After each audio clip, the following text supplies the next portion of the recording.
提起鸦片战争，很多人就想到清朝闭关锁国，对外界一无所知，连英国在哪儿都不知道，最终理所当然地惨败在英国手中，被迫割地赔款。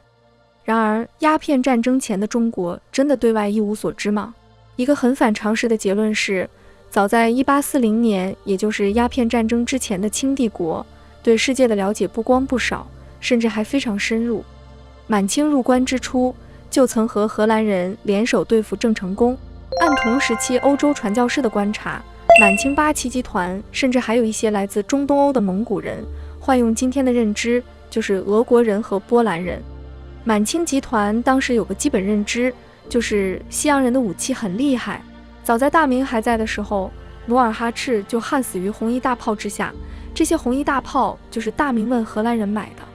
到了清朝，虽然强调老祖宗的骑射本事不能丢，但对于威力更大的火铳大炮，清廷也没有一味拒之门外。清军入关后，专门从南方的澳门搜集资料，请来外国人研发火器。雅克萨之战后，康熙就曾感叹火器的厉害，随即请来比利时人、南怀人来研究制造火器，说来实在寒酸，中国人自己的发明的火药，最后还要请教外国人研制火器。到康熙28年，一共制造了火炮500多门，还改进了连珠火铳，据说可连发，大约可以连发28颗，在当时就是重机枪的存在了。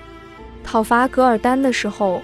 火炮就在其中扮演了重要角色。除了军事装备，清朝和西方还有不少文化交流，满清雇佣过许多西洋画师，和传教士之类也有接触。康熙甚至学过西方的几何等前沿理论，不过这在清廷看来只是皇帝的一点小爱好，和玩鹰斗狗之类的爱好没什么区别。清朝人还没有意识到这些前沿科学知识蕴含的巨大能量，也就不会设立专门的机构去研究科学技术。乾隆时代，满清和法国的来往比较密切。乾隆用来吹嘘战功的图画，就是送到法国制成铜版，花了满清一大笔钱。法国大革命时，路易16上断头台的消息，乾隆也很快就得到了消息，而且和其他欧洲王室一样，被吓得够呛。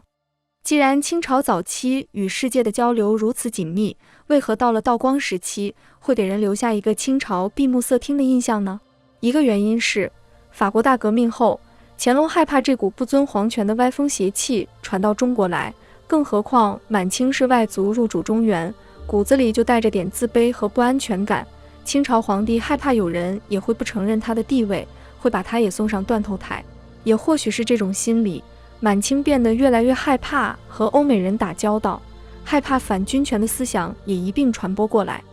到了道光时代，他连英国在什么地方都不知道了。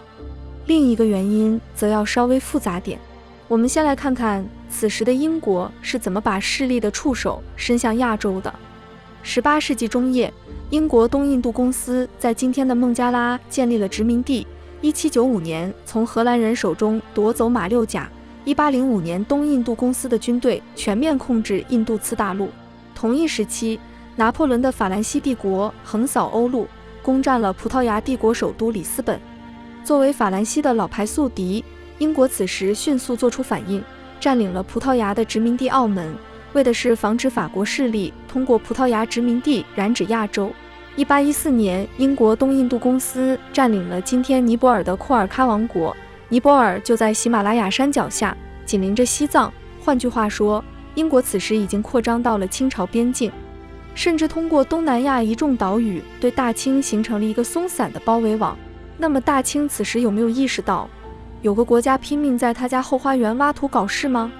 事实上，在19世纪中叶以前，大清或多或少就意识到了。英国占领尼泊尔的时候，尼泊尔的库尔喀王朝作为大清的属国，立即向北京求援，称库尔喀与大清唇亡齿寒，如果库尔喀被征服了，那么西藏就危险了。当时驻藏大臣满洲人胡图里寄给北京的报告中说，库尔喀王宣称有个批楞的政权正在打探地理信息，计划从尼泊尔一路进军唐古特。这里面唐古特指的就是西藏。至于批楞这个名词，最早见于乾隆57年2月福康安发布的一份檄谕，可能来自于波斯文弗兰基，意思是外国人，音译成汉字就变成了批楞。在第一次库尔喀战争期间，清廷甚至连丕棱的具体位置都不甚明白，以为他只是西藏南面临近尼泊尔的一个部落，大致与鲁克巴、哲孟雄毗邻。第二次库尔喀之役期间，领兵入藏的福康安就在上呈的奏折中将丕棱与附近库尔喀支部鲁克巴、措木朗并称为3处部落。直到福康安大军6战6捷，亲临库尔喀都城杨布附近，方才谨慎地推测，以为中心的丕棱的中心可能在印度次大陆的加尔各答，与那些他任两广总督期间打过交道的广东的英吉利商人或许有联系。但此时的大清还没有把在广东做生意的英吉利商人和在自己周边扩张的神秘势力联系起来。这一点可以从大清官员对印度和英吉利的称呼中看出来。自古以来，中文对印度有很多不同的称呼，最古老的约莫是天竺，后来受波斯文影响，还把印度叫做温都斯坦。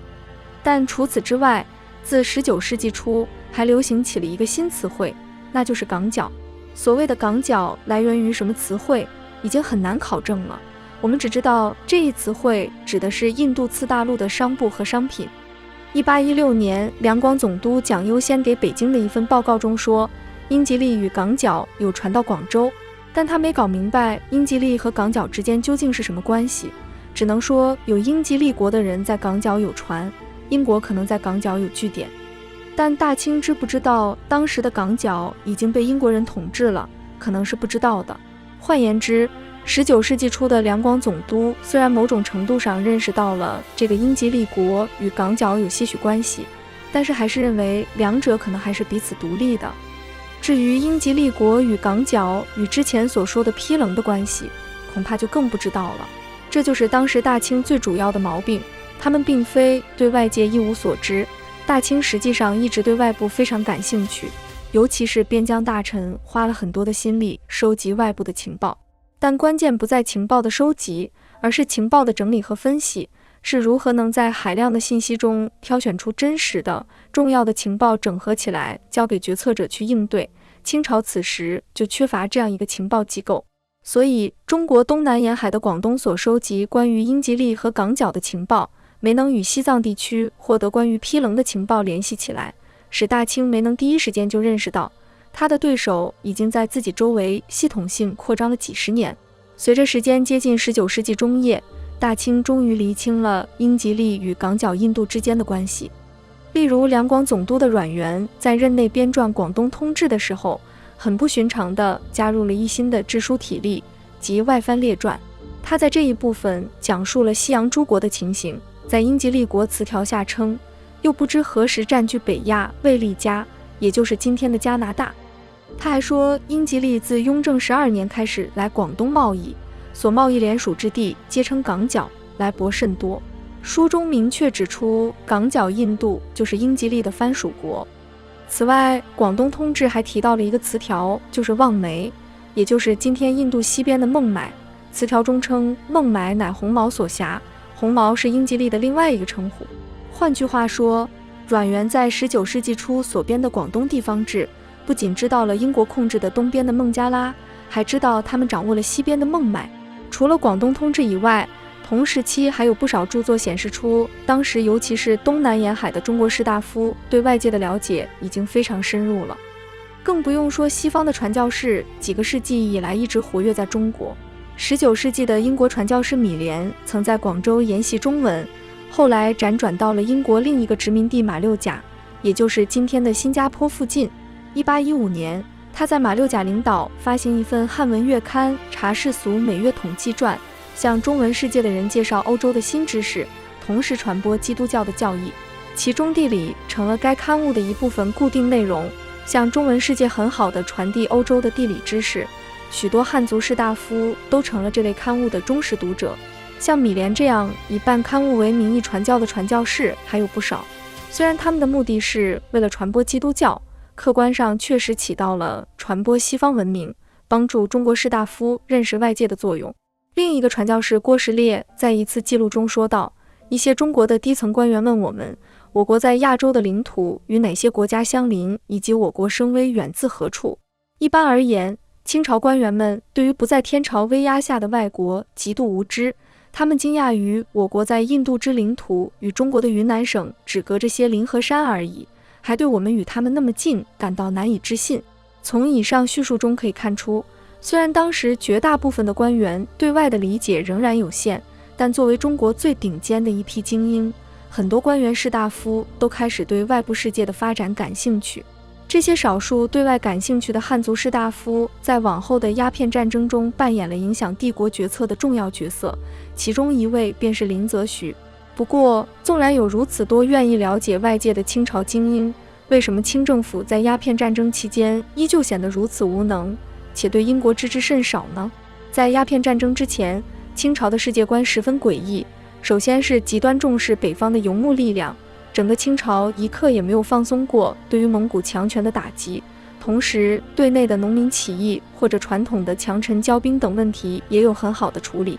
基本上达到了中国古代的巅峰。然而对于外部力量，尤其是海外，则显得极端轻视。毕竟在中国历史上来讲，从来没有任何一个王朝是死于来自海上的侵略，同时也没有任何一个王朝对于海外表现出很强的兴趣。虽然元朝曾经远征爪哇，但是一直以来都被认为是穷兵黩武的表现。所以清朝对英国最关心的问题是英国是否与回疆各不接壤，这类问题依然是以纯粹的陆权思维出发的。其次就是我们之前提到的，整个清廷对外的情报机构完全处于空白状态，虽然有海量信息输入，却没有专门的机构进行整合。